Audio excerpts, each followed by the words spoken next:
नमस्कार दोस्तों, स्वागत है आपका मेरी जीके की पाठशाला में और मैं पढ़ा रही हूँ आपको कंप्लीट हिस्ट्री। तो कंप्लीट हिस्ट्री में भी हम क्या पढ़ रहे हैं? मुग़ल सल्तनत के बारे में पढ़ रहे हैं और मुग़ल सल्तनत में हम अकबर के बारे में अध्ययन कर रहे हैं। और अकबर के बारे में अध्ययन करते हुए हम कहाँ तक पहुँच गए हैं? हम पहुँच गए हैं अकबर की मनसबदारी व्यवस्था के बारे में। और आज देखेंगे हम कि अकबर के बाद जहांगीर ने, शाहजहां ने, औरंगजेब ने इस मनसबदारी व्यवस्था में क्या परिवर्तन किया, क्या वो चेंज लाए, ये सब आज हम जानेंगे। और उसके बाद पढ़ेंगे हम अकबर के शासनकाल के समय ही भू राजस्व व्यवस्था क्या रही, इसके बारे में हम अध्ययन करेंगे। ठीक है दोस्तों, तो आज का सुविचार क्या कहता है कि नदी जब किनारा छोड़ देती है, नदी जब किनारा छोड़ देती है तब राह की चट्टान तक को तोड़ देती है, तब राह की चट्टान तक को तोड़ देती है। बात छोटी सी भी अगर चुप जाए दिल में, बात छोटी सी भी अगर चुप जाए दिल में, तो जिंदगी के रास्तों को भी मोड़ देती है। तो क्या कह रही हैं ये लाइंस? तो दोस्तों ये कह रही हैं कि बहुत से लोग ऐसे होते हैं जो आपसे कहेंगे कि तू कुछ नहीं कर सकता, तेरे बस का कुछ नहीं है। ऐसे लोग मिल जाते हैं जो किसी दूसरे के बारे में बता देते हैं कि तू कुछ नहीं कर पाएगा, उसके भविष्य के बारे में बता देते हैं कि तू कुछ नहीं कर पाएगा। तो उस टाइम पे क्या होता है कि जिससे यह बात कही जाती है तो उसे उस टाइम पे दुख होता है, थोड़ी बहुत परेशानी भी होती है और थोड़ी निगेटिव फीलिंग भी आती है। तो दोस्तों हमें ये निगेटिव फीलिंग को एक पॉजिटिव फीलिंग में बदलना है। और वो कैसे बदलना है कि जिसने हमसे ये बात कही है हमें उसे कुछ करके दिखाना है। ये होती है एक पॉजिटिव फीलिंग। तो यही कह रही है कि अगर बात छोटी सी भी अगर चुप जाए दिल में तो जिंदगी के रास्तों को मोड़ देती है। अगर किसी व्यक्ति ने हमसे ऐसा कहा है कि तू कुछ नहीं कर पाएगा अपनी लाइफ में, तो अपना टाइम ऐसे ही वेस्ट करेगा। अगर कोई ऐसा कहता है तो आप उसको पॉजिटिव वे में लीजिए और उसको कुछ करके दिखाइए। जो उसने बात कही है उसको क्या एहसास दिलाइए कि उसने गलत कहा था। तो दोस्तों हमारे आसपास ऐसे लोग भी होने चाहिए जो हमारे अंदर एक जुनून पैदा कर देते हैं। उनकी ऐसी बातें ही हमारे अंदर जुनून पैदा कर देती हैं, क्योंकि हमें क्या आ जाता है, एक जुनून आ जाता है कि हमें उस बंदे को कुछ करके दिखाना है, कुछ बनकर दिखाना है। तो दोस्तों ये बातें आप हमेशा अपनी लाइफ में याद रखिएगा कि अगर कभी भी दूसरे लोग आपको ऐसी बातें करें तो आप इसे एक पॉजिटिव वे में लें और उन्हें कुछ करके दिखाएं, अपने लिए कुछ करें, है ना। क्यों उसने मुझसे ऐसा कहा, इस बारे में आप सोचें। इसलिए ऐसी बातों से आपने अपने अंदर निगेटिव फीलिंग नहीं लानी है। आपको पता है आप क्या कर सकते हैं, क्या नहीं कर सकते हैं। इसलिए ऐसी बातों से आपको सिर्फ एक सीख लेनी है कि हमें कुछ करके दिखाना है, हमें अपनी लाइफ में कुछ करके दिखाना है। ठीक है दोस्तों, तो शुरू करते हैं हम अपनी आज की क्लास को। तो आज की क्लास में मैंने आपसे कहा था कि हम मनसबदारी व्यवस्था के बारे में पढ़ रहे हैं। अकबर के बारे में तो हमने पढ़ लिया था कि अकबर ने कैसे मनसबदारी व्यवस्था को चलाया, और अब देखते हैं जहांगीर ने कैसे मनसबदारी व्यवस्था को व्यवस्थित करके रखा, मनसबदारी प्रथा को एक नया रूप दिया। तो दोस्तों जहांगीर के द्वारा जो मनसबदारी प्रथा में जहांगीर ने कार्य करा था, उसने दो अस्पा सिंह अस्पा को शुरू किया। क्या होता है ये दो अस्पा सिंह अस्पा? तो दो अस्पा होते हैं 2 गुना घोड़े, सिंह अस्पा 3 गुना घोड़े। और अस्पा का अर्थ मैंने आपको बता ही दिया है कि 2 गुना घोड़े या 3 गुना घोड़े। और जहांगीर ने जात में वृद्धि किए बिना ही वेतन में वृद्धि कर दी। और जात क्या होता है? जात होता है पद।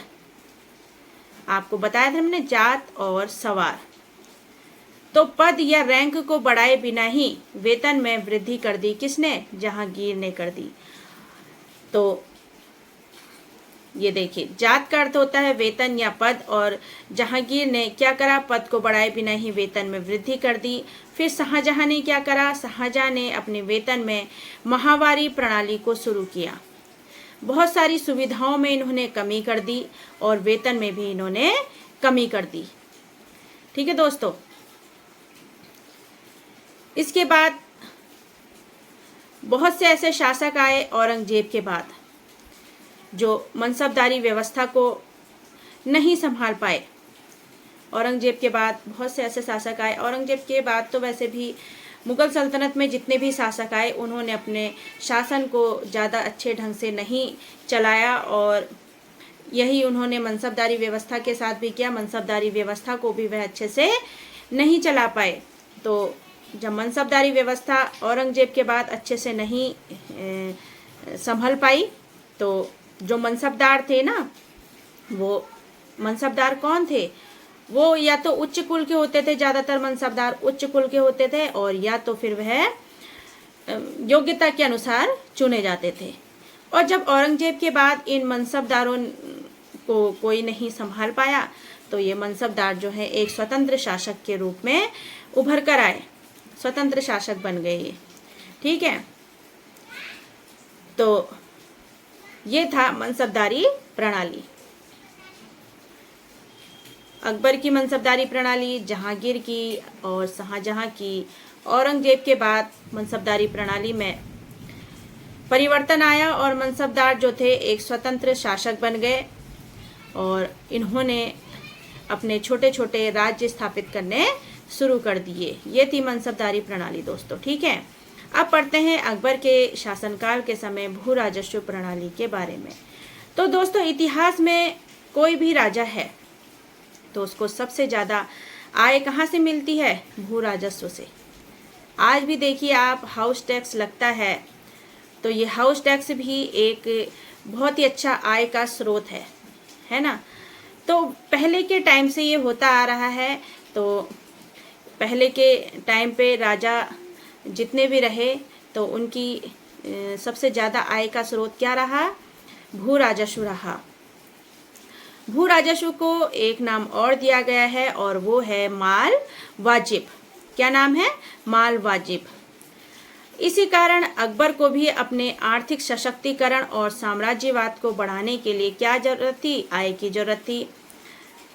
आर्थिक रूप से सशक्त करने के लिए अपने शासन को, साम्राज्यवाद को बढ़ाने के लिए, साम्राज्य को बढ़ाने के लिए पैसों की जरूरत थी। तो अकबर ने भी सोचा क्यों ना भू राजस्व की तरफ ध्यान दिया जाए। तो अकबर के पास उस टाइम तो टाइम नहीं था। जब शुरू में उसने शासन संभाला तो उस टाइम उस पे क्या नहीं था?